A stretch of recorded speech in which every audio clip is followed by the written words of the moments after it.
म सडकमा गएर त्यहाँमा भाला काँधमा बोकेर एक्लै हिँड्न सक्छु, म संसद भवन छिर्न सक्छु, तर मेरो छातीमा सयौं गोलीले छिया छिया पार्ला, तर म मेरो देशको लागि म मेरो कदम पछि हटाउँदिन। गगन थापाज्यू, यदि तपाईँलाई म यहीबाट च्यालेन्ज गर्न चाहन्छु, तपाईँले छाती ठोकेर तपाईँले एमसीसी पास गर्नुहुन्छ भने त्यही छातीमा तपाईँको त्यही छातीमा बन्दुक ठोक्ने पनि नेपाली जनता हुनेछ। तपाईँलाई बाँकी राख्ने छैन। तपाईँलाई भोट दियौ भने हामी तपाईँलाई गोली पनि दिन सक्छौँ, तपाईँलाई हामी भाला पनि दिन सक्छौँ, तपाईँलाई हामी नेपाली वीर गोर्खालीको खुकुरी पनि दिन सक्छौँ, तर नेपाली जनताको हित विपरीत एउटा पनि काम गर्न दिँदैन। भ्रष्टाचारीहरू, बलात्कारीहरू यिनीहरूलाई त म ठोकिहाल गोली, सिधै गोली ठोक्ने आदेश दिन्छु के म। त्यस्तो आदेश दिन्छु हो। ओइ बढी बोल्छस्, क्यामेरा अफ गर। सडकमा आउँछौ, काँधमा बन्दुक भाला, हामी नेपाली गोर्खालीको खुकुरी बोक्न तयार छौँ, तर हाम्रो देशलाई बचाएर छोड्छौँ। तर फतिमा सुमारज्यू डराएर भाग्नुभयो। किन भन्दाखेरि फतिमा सुमारज्यूलाई यदि वीर गोर्खालीको पहिचान हामीले नदेखाएका भए लुसुक्क भागेर जान्थेन होला, बुझ्नुभयो। तर हामी जस्तै युवा नागरिकहरू जब सडकमा आउँछौँ नि, तब सदन तात्तिन्छ। तब सदनका ती जति पनि छन् चोर भ्रष्ट नालायकहरू, तिनीहरूका खुट्टा काम्छन्, तिनीहरूका कलम काम्छन्, तिनीहरूका हात काम्छन्, अनि सोध्छन् ए नागरिकहरूले त सडकमा आए, अब हामीलाई घसाल्छ कि भन्ने डर छ, त्रास छ। गुलीले हान्ने हो, कहाँबाट भाला हान्ने हो, कहाँबाट खुकुरी हान्ने हो, डर त्रास छ के। किसीको विरुद्ध आवाज उठाइरहेको थियो, ए राष्ट्रघाती सम्झौता खारेज गर भनेर त्यहाँ बोलिरहेको थियो, चप्प समातेर लाठीले फटाफट हानेर पिटे खानुभयो। यहाँ सुन्नुहोस्, अब यहाँ के छ त भन्दाखेरि म के आग्रह गर्न चाहन्छु भन्दाखेरि, हेर्नुहोस् नेपाली जनताहरू, हेर्नुहोस् नेपाली आमा बुवाहरू, हेर्नुहोस् नेपाली दिदीभाइ बहिनीहरू, हेर्नुहोस् नेपाली म जस्तै देशलाई माया गर्ने हरेक नेपाली, तपाईँहरू यदि जाग्नु भएन भने, यदि तपाईँहरूले साँच्चीकै देशलाई माया गर्नु भएन भने यो देश यिनीहरूले खोक्रो बनाउँछन्। तपाईँको 17-18 हजार त्यो 10 वर्षे जनयुद्धमा मारिएका तपाईँको शहीद परिवारहरू अहिले कुन कुन हालतमा छन् कि, ल हेर्नुहोस् त, खाना पाएको छैनन्, एउटा झुपडीमा बसिरहेछन्, त्यस्ता छन् कि शहीद परिवार।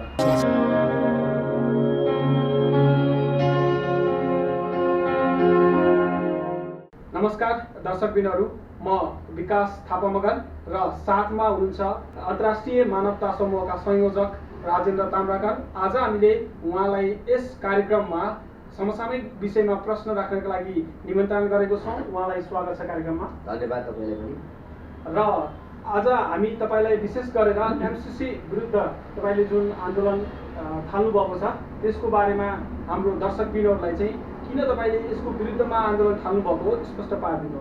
अब सर्वप्रथम तपाईँलाई प्रश्नको लागि म धन्यवाद भन्न चाहन्छु।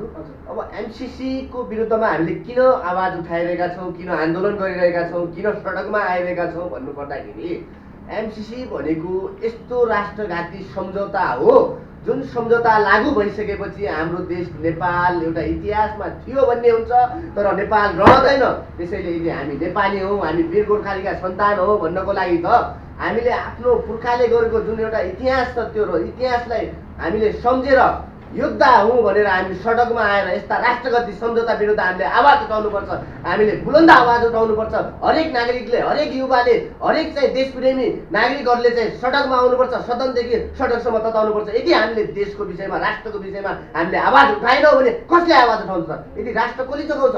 तपाईँ हामी जस्तै युवाले राष्ट्र जोगाउने। त्यसैले हामी यो राष्ट्रघाती सम्झौता जुन यसमा भएका बुदाहरू छन् 76 पृष्ठको, यी बुदाहरू हामीले पढ्यौँ पनि। ती बुदाहरूमा यस्ता यस्ता राष्ट्रघाती सम्झौताहरू छन् जुन बुदाले ती अहिले राष्ट्रघाती सम्झौता यदि लागू भयो भने भोलि हाम्रो देशको संविधान र कानुनभन्दा पनि माथि छ, र यस्तो सम्झौतालाई हामी कुनै पनि हालतमा मान्ने कुरा भनेको। अब तपाईँहरू आम युवाहरूले चाहिँ सडकमा आन्दोलन गरेर के लाग्छ तपाईँहरूलाई, एमसीसी खारेज हुन्छ त? हुन्छ, अवश्य हुन्छ। तपाईँको 62-63 को जनआन्दोलन, 2046 सालको अनि 2007 सालको जनआन्दोलनमा पनि नेपाली नागरिकहरू सडकमै आए नै परिवर्तन आएको हो भनेपछि फेरि पनि हुन्छ, किन हुँदैन? यहाँको सांसदहरू, प्रधानमन्त्री स्वयंले हिजो भन्नुभएको छ होइन, यो एमसीसी पास गर्छौँ भनेर। तर तपाईँ जस्तो हामी आम युवाहरूले यो आन्दोलनलाई कसरी सफल पार्न सक्छ? एमसीसी खारिज कसरी हुन्छ?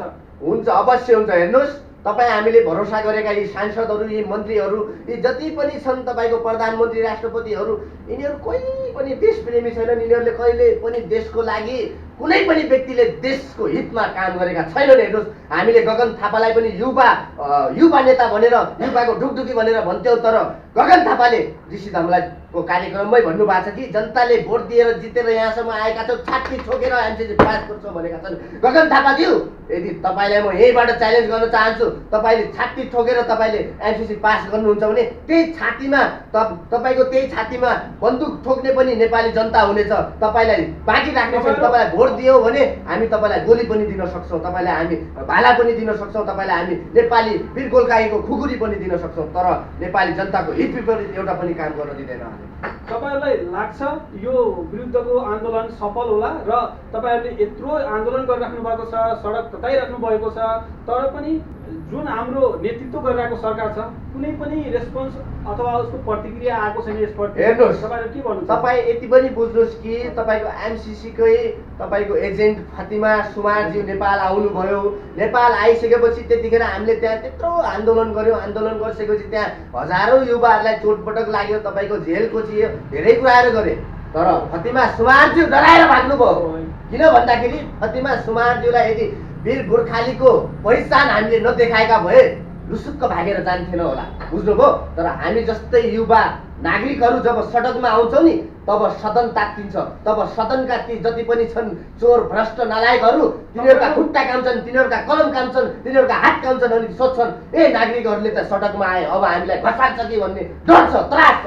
त्यसैले नेपाली जनताको जुन शक्ति छ त्यो शक्तिको अगाडि कुनै पनि भ्रष्ट शक्ति चल्दैन। तपाईँहरू यसरी लडिराख्दाखेरि, एमसिसीको विरुद्धमा आन्दोलन गरिराख्दाखेरि तपाईँहरूको जुन आन्दोलनप्रति सरकारले प्रतिक्रिया जनाउनु पर्थ्यो त्यो जनाएको छैन र यो पास गर्ने भनेर प्रधानमन्त्री स्वयंले नै ठोकुवा गर्नुभएको छ भने तपाईँहरू यसलाई अगाडि अब पास भइहाल्यो भने के गर्नुहुन्छ? हेर्नुहोस्, पास भइहाल्यो भने जसले त्यो एमसिसी पास गर्ने बेलामा त्यहाँ हस्ताक्षर गर्छ नि, त्यो सम्झौतामा जुन एउटा फाइनल हस्ताक्षर गर्छ नि, त्यो व्यक्तिलाई म के भन्न चाहन्छु भने पहिलो कुरा 3 करोड नेपालीसँग डराउनु होला। तपाईँको त्यो हात रहन्छ कि रहँदैन त्यो पनि लेखेर राख्नु होला। किन भन्दाखेरि जब तपाईँलाई हामी भोट दिन सक्छौँ, तपाईँलाई हामीले कर तिरेर तपाईँहरूलाई हामी भत्ता दिएर तपाईँलाई पाल्न सक्छौँ, सत्तासम्म राख्न सक्छौँ, पुगाउन सक्छौँ भने तपाईँहरूलाई हामी फाँसी पनि दिन सक्छौँ, तपाईँलाई सडकमा ल्याएर जिउँदै जलाउन पनि सक्छौँ। अहिलेको अवस्थामा तपाईँ एमसिसी पास भयो भने सांसदहरूलाई प्रधानमन्त्रीदेखि लिएर अवश्य सांसदहरू पनि बनाएको, तपाईँ हामी जस्तै नागरिकले बनाएको। हेर्नुहोस्, त्यो सांसदहरूलाई गाउँ ठोलको एउटा सामान्य नागरिकले भोट दिएर अहिले सांसद भएर सक्छौँ, किन सक्दैन? कारबाही भनेको युवा, अब हेर्नुहोस् सत्ता उनीहरूको हातमा छ, कानुनी कारबाही हामी गर्न सक्दैनौँ होला, तर नेपाली जनताले दिन सक्ने एउटा सजाय भनेको के हो त? हामी सब एकजुट भयो भने कानुन, नेपालको कानुन कसले बनाएको होला भन्नुहोस् त? ती एउटा सत्तामा बसेर पनि जान तयार हुनुहुन्छ तपाईँहरू पास भयो? जब देश नै रहँदैन, जब देश नै बस्दैन, नेपाल नै हुँदैन भने हामी कानुन विपरीत किन नजाने त? हिजोको दिनमा जनआन्दोलन 10 वर्ष प्रचण्डज्यूले गर्नुभयो, त्यहाँ 18,000 युवा जनशक्ति मरे। तपाईँ हामी जस्तै युवा जनशक्ति मरे, केका लागि मरे त? समृद्धि र विकासको लागि मरे हामी। हो, हामी सक्छौँ, ठाडो च्यालेन्ज दिन्छौँ। अब जङ्गलमा लुक्दैनौँ, हामी सडकमा आउँछौँ, काँधमा बन्दुक भाला, हामी नेपाली गोर्खालीको खुकुरी बोक्न तयार छौँ, तर हाम्रो देशलाई बचाएर छोड्छौँ। च्यालेन्ज हो यो, अवश्य च्यालेन्ज हो। यदि मेरो देश रहँदैन भने म रहेर के गर्ने, म बाँचेर के गर्ने? ल हेर्नुहोस् त, म राति सुत्दाखेरि पनि मलाई देशको चिन्ता हुन्छ। म सोध्छु मेरो देश खै लुटेर आज कहाँ बेचेर खाइसके, कुन सन्धि गरिसके, अब हाम्रो देश नेपाल रह्यो कि रहेन भनेर मलाई रात पनि हामी युवाहरूले जति चिल्लाए पनि जति कराए पनि अन्तिम हेर्नुहोस्, म त के भन्छु भन्दाखेरि म यहाँ चिल्लाएको पनि होइन, यहाँ मलाई भाइरल हुनु पनि छैन, तपाईँको मिडियामा आएर चिल्लाएको होइन। हेर्नुहोस् विकास सर, म के भन्न चाहन्छु भन्दाखेरि म सडकमा गएर त्यहाँमा भाला काँधमा बोकेर एक्लै हिँड्न सक्छु, म संसद भवन छिर्न सक्छु, तर मेरो छातीमा 100 गोलीले छिया पार्ला, तर म मेरो देशको लागि म मेरो कदम पछि हटाउँदिनँ।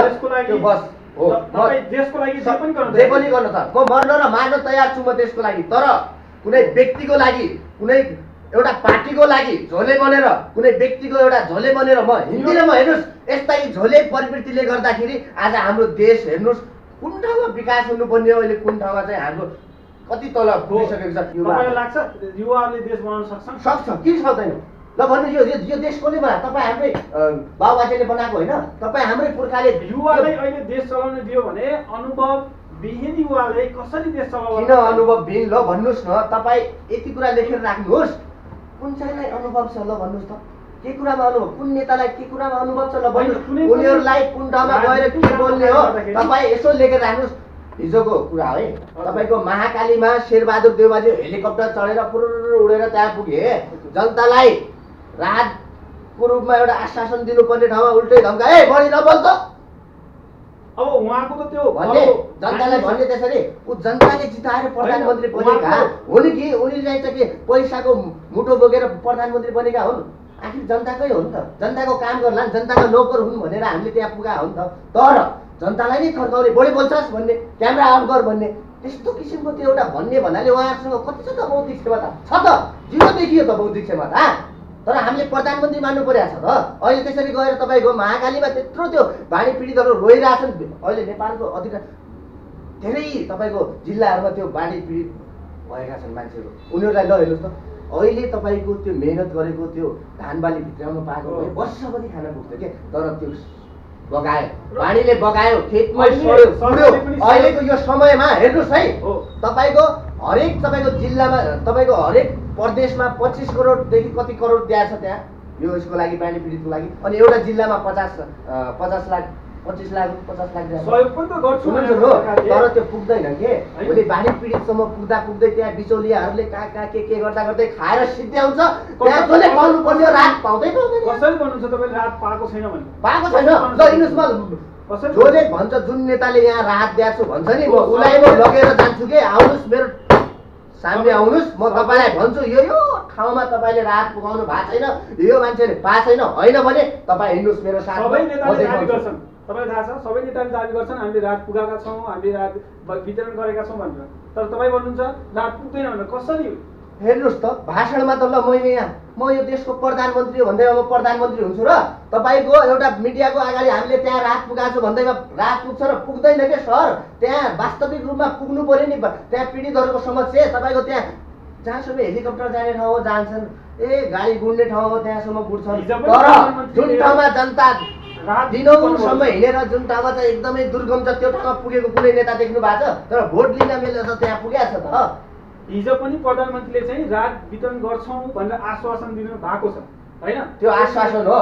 तपाईँलाई खाना खुवाउँछु भन्ने, त्यसपछि त भनेर थर्कायो भने तपाईँले त्यो खाएको त्यो पच्छ त, त्यो झर्को हुँदैन, त्यो उल्टो घट्छ के मान्छे। भन्नुको अर्थ तपाईँ साँच्चीकै जनताको सेवक हो भने जनताको हितमा हुने काम गर्नुहोस् के। जनताले तपाईँलाई मान्छ, सम्मान गर्छ। तर जनताकै बिचमा गएर जनतालाई नै थर्काइदिने भनेपछि तपाईँहरू के जनताको सेवक हो कि तपाईँहरू गुन्डागर्दी गर्ने गुन्डा हो भन्न चाहन्छु कि म। प्रधानमन्त्रीले थर्काएको चाहिँ चित्त बुझे छैन। प्रधानमन्त्री होइन, एउटा सामान्य देशको रक्षकले पनि कुनै नेपाली नागरिकलाई थर्काउनु मिल्दैन। किन भन्नु न, यो देश नेपालमा मेरो अधिकार पनि उत्तिकै छ बाँच्न पाउने, प्रधानमन्त्रीको पनि उत्तिकै छ, एउटा तपाईँको सुरक्षाकर्मीको पनि उत्तिकै छ। हरेकको अधिकार बराबर छ बाँच्न पाउने भनेपछि एकअर्कालाई किन तपाईँको हेप्ने, किन चेप्ने, किन चाहिँ तपाईँको धम्काउने होइन? अहिले यहाँको राजनीति अवस्था त यस्तै छ नि, तपाईँलाई थाहा छ होइन? उहाँको बानी पनि यस्तै छ, फर्काउने प्रवृत्तिको नै हुनुहुन्छ भनौँ, सबैलाई थाहा छ उहाँको बानी। र त्यो गर्दा गर्दै पनि उहाँ 5औं 6औं पटकसम्म प्रधानमन्त्री हुनुभएको छ र उहाँको कार्यकालमा भएका कामहरू उहाँ त खुब तारिफ गर्नुहुन्छ, हामीले यो गरेछौँ भनेर। हेर्नुहोस्, तारिफ भनेको मैले मेरो तारिफ गरेर हुन्छ हुँदैन के, जनताले गर्नु पऱ्यो क्या तारिफ।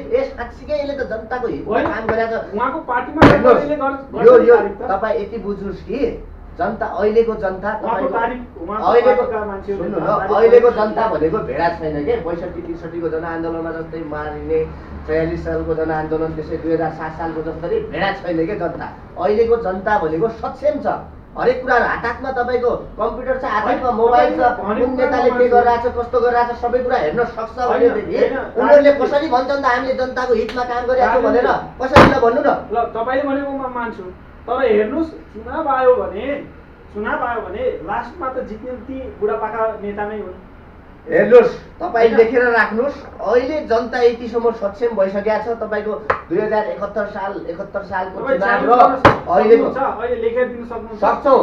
युवासँग तिनीहरूले युवाको एउटा कुरा म के भन्छु भन्दाखेरि, म च्यालेन्ज कसरी दिन्छु भन्दाखेरि, जुन एउटा पार्टीको पछि लागेका झोला नेता झोले नेताहरू झोले अभियानहरू जति पनि छन् झोले युवा जनशक्तिहरू उनीहरूले यदि साँच्चीकै देशको लागि सोच्ने हो भने यिनीहरूलाई हराउन हामीलाई टाइम लाग्दैन। हेर्नुहोस् तपाईँले हजारौँ पार्टी मात्रै बनाएर देश विकास हुने हो हुँदैन। एउटा पार्टीले देश विकास गर्न सक्छ के यदि त्यहाँ विचार मिल्यो, देशलाई समृद्ध गर्ने, देशमा सुशासन कायम गर्ने, देशमा भ्रष्टाचारको अन्त्य गर्ने, देशलाई चाहिँ आर्थिक रूपमा समृद्धि गर्ने किसिमका योजनाहरू ल्याएर तपाईँको 70-75 लाख युवा जनशक्तिहरू विदेशी छन् के रहरले गएहरू उनीहरू बाध्यताले गएको छ। यदि त्यो जनशक्तिलाई देशमै रोजगारको व्यवस्था गरिदिएको भए आज त्यसरी त्यहाँ बाध्यताले जानु पर्थ्यो र विदेशमा गएर दैनिक अहिले तपाईँको 8-10 जना नेपालीहरू मरिरहेछन्, कोही सुती मरिरहेछन्, कोही काम गर्दा गर्दै कोही अपाङ्ग भइरहेछ। किन भइरहेछ त ल भन्नुहोस् त? तपाईँ आफ्नै देशमा रोजगार दिए भए हुन्थ्यो त, अहिले हुन्थेन नि। अब यदि 70-75 लाख जुन युवा जनशक्ति विदेश गएको छ तिनीहरूलाई पनि सरकारले स्वदेशमै रोजगारको व्यवस्था गर्न सक्दैन भने यो नालायक सरकारलाई म च्यालेन्ज गर्न चाहन्छु। अब हामी देशप्रेमी युवा जनशक्ति एक भएर यो हामीले जति पनि सत्ता चलाउने, शासन चलाउने यी व्यक्ति नै, यी पुराना थोत्रा अनुहारहरू नै चेन्ज गर्नुपर्छ। सबैले चेन्ज गर्नुपर्छ। हेर्नुहोस् तपाईँ यति याद गर्नुहोस् तपाईँको 80 वर्षको बाजेले देश चलाएर अहिलेको तपाईँ सरकार छैन तपाईँले हैन, मान्छेसँग तपाईँको नेतासँग बुढापाका नेतासँग प्रोब्लम सरकार हो हैन। एकदमै उहाँहरू हट्नु पर्यो। काम गरे भए आज हामी किन भन्थ्यौँ त बुढा खाडा? साँच्चीकै बुढा खाडा भयो कि यिनीहरू त? त्यसो भए यिनीहरूको दिमाग त साँच्चीकै बुढो भइसक्यो त। अब देशप्रति त माया रित्तिभर रहेन ल भन्नुहोस् त, मुठीभर रहेन। तपाईँलाई लाग्छ उहाँहरूलाई देशको माया छैन? बेचेर खानुभयो। खाइदिनु भयो त, महाकाली बेच्नुभयो, तपाईँको लिम्बू यादुरा लिम्बू लेक बेच्नुभयो, सबै बेच्नुभयो। ल हेर्नुहोस् त अहिलेको जनगणनामा 2078 सालको जनगणनामा त्यहाँ अब लिम्बू यादुरा लिम्बू लेक र कालापानीको किन राखेन त? यो 3टा ठाउँ किन राखेन ल भन्नुहोस् त? नक्सामा पारित गर्ने, त्यसपछि चाहिँ त्यहाँ अहिले चाहिँ भोट जब चुनावको समय आउँछ त्यो त्यसमा नराख्ने, किन राखेको? यहाँ सुन्नुहोस्, अब यहाँ के छ त भन्दाखेरि म के आग्रह गर्न चाहन्छु भन्दाखेरि हेर्नुहोस् नेपाली जनताहरू, हेर्नुहोस् नेपाली आमा बुवाहरू, हेर्नुहोस् नेपाली दिदीभाइ बहिनीहरू, हेर्नुहोस् नेपाली म जस्तै देशलाई माया गर्ने हरेक नेपाली, तपाईँहरू यदि जाग्नु भएन भने, यदि तपाईँहरूले साँच्चीकै देशलाई माया गर्नु भएन भने यो देश यिनीहरूले खोक्रो बनाउँछन्। यो देश नेपाल हो भन्ने त हामीले सोच्नै सक्दैन। हेर्नु के को कमी छ ल भन्नुहोस् त हाम्रो देश नेपालमा? हेर्नुहोस् पहिलो कुरा त आफ्नो देशको आफ्नो देश मागेर उहाँहरूले चाहिँ अहिलेको नेताहरूले माफी मागेर ल हामी राम्रोसँग चल्छौँ, अगाडि राम्रोसँग बढ्छौँ भनेर जानुभयो भने मान्नुहुन्छ त? हेर्नुहोस् त्यो माफी माग्नु पनि पर्दैन। हेर्नुहोस् उहाँहरूको हातमा सत्ता छ, पावर छ, बुझ्नुभयो नि? तर उहाँले राम्रो काम गरिदिउन् न, हामीलाई किन माफी माग्नु पर्यो भने जनताको हितमा हुने काम गरिदिउन्, सकिएको नि। त्यसपछि हामीले बरु म भोट दिन्छु, ल जनताको हितमा काम गर्छ भने म भोट दिन्छु, म लगेर माला लगेर म सम्मान गर्छु, खाता लगेर ओडाउँछु, ठिक छ। किन हुन सक्छ ल भन्नु? के प्रधानमन्त्रीलाई प्रश्न गर्न नपाउने हाम्रो संविधानमा लेखेको छ, कानुनमा छैन नि?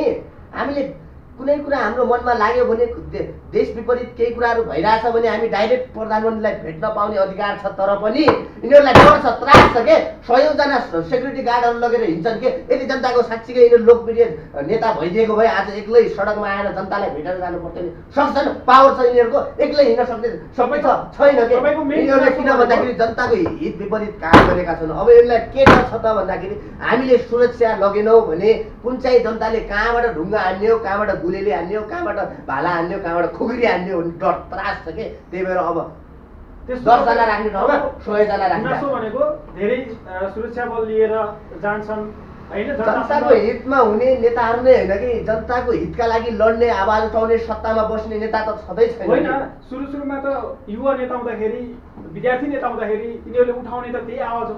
तपाईँहरू जस्तै हो के थाहा? के भन्छु भन्दाखेरि तपाईँहरू पनि पछि तपाईँको होइन पार्टीमा लाग्नुभयो अथवा यस्तो कुनै नेतृत्वमा पुग्नुभयो भने तपाईँहरू पनि त्यस्तै हुनु होला। होइन, म त भन्दैछु नि मलाई कुनै मन्त्री हुनु छैन, कुनै मलाई नेता बन्नु छैन। सुन्नु न, म के भन्दैछु, जब म अफर आए पनि म जान्न, म जान्न। तर जब कसैले देश विपरीत चलिरहेछ त्यसलाई घचाउनु पर्छ। यसलाई चाहिँ हामीले तयार छु त, अहिले देशकै लागि आइरहेको छु म। र त किन तपाईँको सडकमा आउनु पर्थ्यो?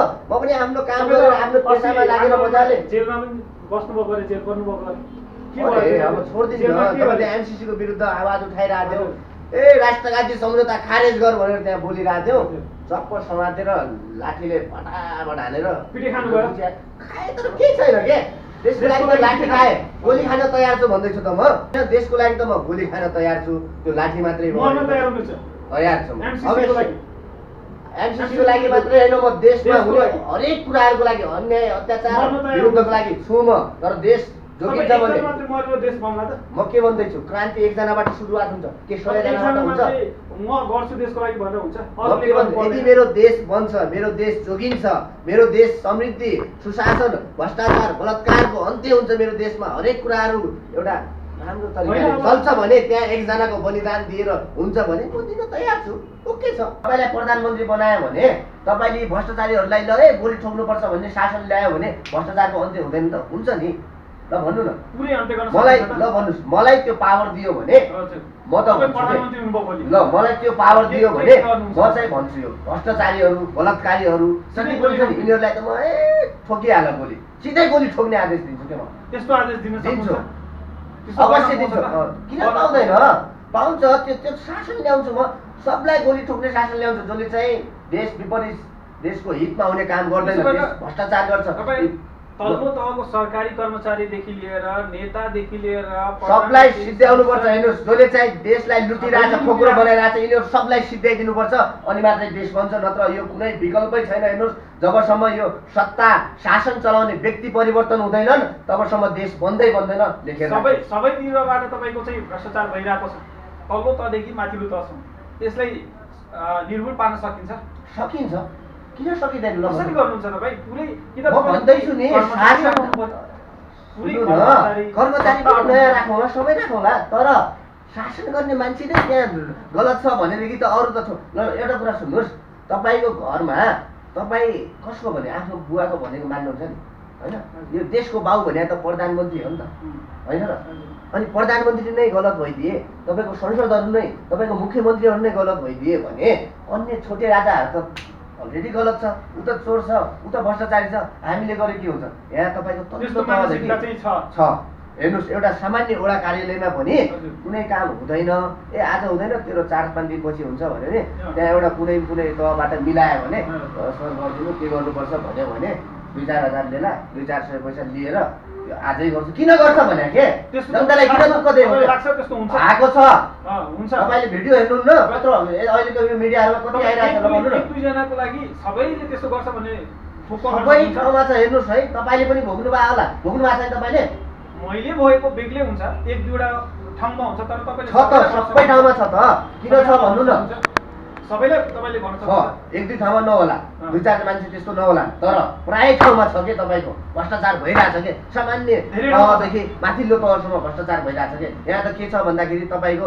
एउटा वडा कार्यालयको वडा अध्यक्षदेखि तपाईँको पिउनसम्म हुँदो रहेछ तपाईँको मुख्यमन्त्रीको पनि त्यस्तै हुँदो रहेछ सेटिङ सबैको के सबैको सेटिङ हुन्छ सबको सेटिङमा चलिरहेछ भ्रष्टाचार हेर्नुहोस् कहाँबाट कति पैसा आउँछ कसको भागमा कति कति हाल्ने कसरी चाहिँ हामी खाने कसरी पचाउने कसरी त्यो पैसा कहाँ लुकाउने भन्ने पनि हुँदो रहेछ क्या उनीहरूको अब यहाँ हेर्नुहोस् है नेपालमा राजनीति गर्ने व्यक्तिहरूको सम्पत्ति छानबिन गर्ने भने उनीहरूको व्यक्तिगत सम्पत्ति छानबिन गर्ने केही पाउँदैन के मैले भन्दैछु नि तर उनीहरूको आफन्त नातागोताको यदि छानबिन गर्ने हो भने अर्ब पाइन्छ कि अर्ब पाइन्छ कि मतलब तपाईँले भनेको अर्थ आफन्तहरूको खातामा राखेको छ आफन्तहरूलाई दिएको छ आफ्नो उसमा राखेको छैन के अर्को रुपियाँ आफन्तको नाममा छ छ यिनीहरूको जति नातागोता सबैको छानबिन गर्ने पनि अवश्य पाइन्छ छ नि किन छैन ल भन्नु न प्रचण्डजीहरू बाबुरामजीहरू आजभन्दा तपाईँको 17 तपाईँको आजभन्दा 20-25 वर्ष अगाडि तपाईँको चप्पल पड्काएर जङ्गलमा घुमेका हैनन् र अहिले त ल हेर्नुहोस् न महल बनाइसक्नु छ त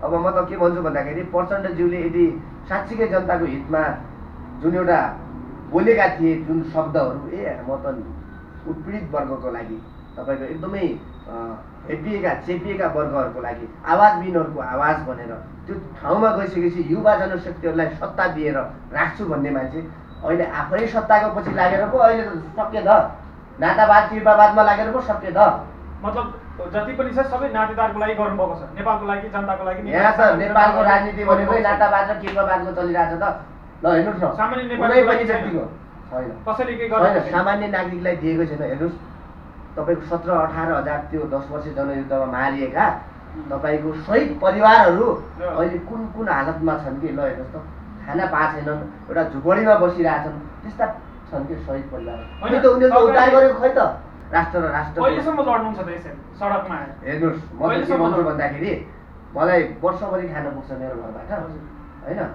मेरो घरमा चाहिँ तपाईँले पैसा दिनु पर्दैन लड्नु? पर्दैन, मलाई चाहिँ कसैले यो आन्दोलनको लागि पर्दैन भने नि त मैले वर्षभरि खानालाई पुग्ने सधैँ छ होइन। अब अलिकति भनेको कहिलेकाहीँ पानी खान, कहिलेकाहीँ चिया पानी खान, अनि कहिलेकाहीँ गाडी भाडा चाहिन्छ, अरू केही चाहिँदैन र देशको लागि चाहिँ म लड्न सक्छु। तपाईँले पैसाको जबसम्म कुनै लोभ मेरो छैन। शरीरमा एक थोपा खुन पैसाको र लोभले एक मुठी तपाईँ सास आन्दोलन गर्नु छैन। पर्दैन। मलाई कसैले गर्छ त ल आउनुहोस् हाम्रो पार्टीतिर भनिरहेको छ त हामीले के गर्नुपर्छ भनिरहेको छ त इन्डाइरेक्टली। तर हामी किन जाने, हामीलाई किन चाहियो पैसा? जानु जब हाम्रो पर्दैन। देश नै रहेन, देश नै बन्दैन भने त्यो करोडौँ पैसाले के गर्ने ल भन्नु न। तपाईँलाई अमेरिकामा बसाउँछु भन्यो भने कतिसम्म तपाईँले तपाईँले यसरी अमेरिका लड्नुहुन्छ त? कतिसम्म लड्नुहुन्छ? मैले भने नि मेरो शरीरको एक थोपा लड्न सक्नुहुन्छ? रगत, एक मुठी सास रहन्जेल म लडिरहन्छु र म मात्रै लड्दैन, अहिले हजारौँ युवा जनशक्ति लडिरहेछ, तपाईँको साथमा अझै छ? पनि लड्छ साथमै त। कति छ? हेर्नुहोस् कति नेपाली कति युवाहरू छन् तपाईँको साथमा? यति उति भन्ने होइन, हेर्नुहोस् तपाईँको कति डाइरेक्टली कति इन्डाइरेक्टली कति भन्ने हो भने हेर्नुहोस् 3 करोड नेपालीमा तपाईँको अहिले त लगभगै 2/3 त सबै विरुद्ध छन्। छन्। 49 देशमा चाहिँ यो सम्झौता लागू गर्ने एउटा पारित भएको थियो, त्यसमध्ये 24वटा देशले त यो सो त क्यान्सल नै गर्यो, 8वटा देशमा पारित भएको थियो र 8वटा देशले चाहिँ त्यो पारित भएका पनि ती पनि तपाईँको विवादितमा मुद्दा छन्, संशोधन गरे पनि ती विवादितमा छन् कि अहिलेसम्म त्यो एउटा पूर्ण रूपमा लागू नै भएको छैन। तपाईँले जसरी पनि यो क्यान्सल विवादितमै छ। गरेर यो क्यान्सल हुनै पर्छ, यो लागू हुनु भएन। संशोधन भएर पनि तपाईँले स्वीकार चाहिँदैन, किन चाहियो हामीलाई? स्वीकार भनिहालेँ नि, हाम्रो देश बनाउनका हाम्रो देशमै पैसा छ, खानी छ, सबै चिज हाम्रो देशमै छ, पर्यटकीय स्थलहरू छन्, यिनीहरूको विकास गरिदिनुहोस्। यहाँ हाम्रै लाखौँ देशबाट करोडौँ गरेर पर्यटकहरू भित्र हाम्रै देशबाट गरेर तपाईँ सकिन्छ विकास सकिन्छ। हुन्छ। मैले अस्ति पनि एउटा मिडियामा भनेको थिएँ, यदि मेरो देश बन्छ भने तपाईँको कोरिया जापान भनेको अनुदान दिएर बनेको देश हो नि त, श्रम अनुदान दिएर बनेको देश हो नि। हामी नेपाली पनि दिन सक्छौँ, म दिन सक्छु। श्रम अनुदान दिन सक्नुहुन्छ? मेरो जीवनको मैले भनिसकेँ नि, म दिन सक्छु। देश बन्छ भने म 10 वर्ष अनुदान दिन सक्छु त। अन्तिममा राजेन्द्रजी जाँदा जाँदै हाम्रो दर्शक श्रोताबिनहरूलाई के भन्न चाहनुहुन्छ? हेर्नुहोस्, यसलाई जगाउनु पर्ने समय आएको छ, त्यसैले म 3 करोड नेपालीलाई म हात जोडेर बिन्ती गर्न चाहन्छु। हेर्नुहोस्, देशको लागि तपाईँ कुनै पार्टी, कुनै सङ्गठन, कुनै वादी बनेर होइन, अब नेपालवादी बनेर आउनुहोस् एकचोटि। पुनः यी राष्ट्रघाती विरुद्धको राष्ट्रवादी युवा जनशक्तिहरू हामी सम्पूर्ण मिलेर आन्दोलन गरौँ, हामी सम्पूर्ण मिलेर यी पुराना थोत्रा अनुहारहरूलाई चेन्ज गरौँ। अवश्य पनि देशमा भ्रष्टाचारको अन्त्य हुनेछ, देशमा बलात्कारीहरूको अन्त्य हुनेछ, देशमा सुशासन कायम हुनेछ। त्यसैले अब हामी सबै जागौँ भन्न चाहन्छु। यति भन्दै म धन्यवाद दिन चाहन्छु। हस् त, नमस्कार।